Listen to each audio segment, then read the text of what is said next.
We're the most forested country in the world, 93% forested, and we're about 8 times the size of El Salvador with a 600,000 people population. So we're very small.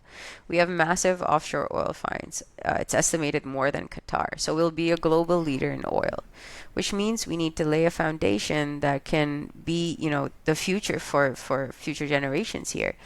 And I believe taking what Bukele has done in El Salvador is beautiful, but it's still, I think, for him a much bigger challenge than it is for us.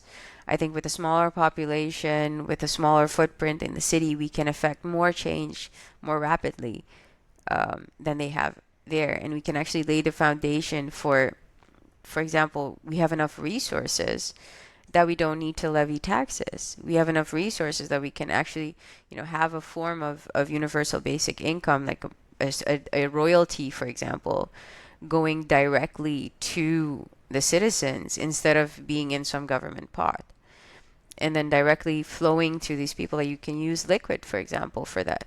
Right? Bitcoin technology itself is at a point where we can actually implement it in this country and build that new system that we all are in this for. When Satoshi started, it was the US system that was broken, but just if you just look at it, it's like look at it now. It's like watching the Roman Empire crumble. It's painful to watch.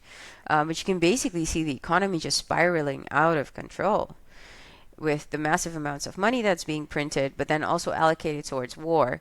So to me, it's just you see it inflating, and you know that it's going to have an effect on our economy as well. So we need to diversify away from the U.S. as a a unit of trade.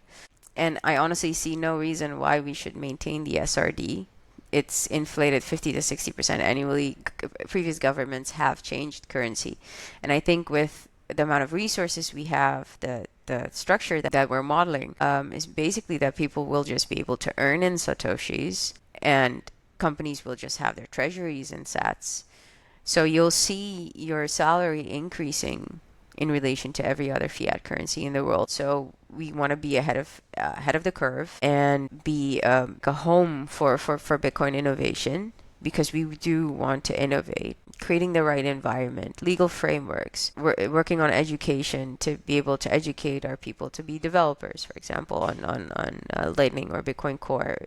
We all know we need more developers in this space. So that creates a job opportunity for our people. It's 600,000, of which not all 600,000 can work. It's the working population is around 140,000. So it doesn't take much to actually diversify and affect change. It's a small economy, 2.8 billion.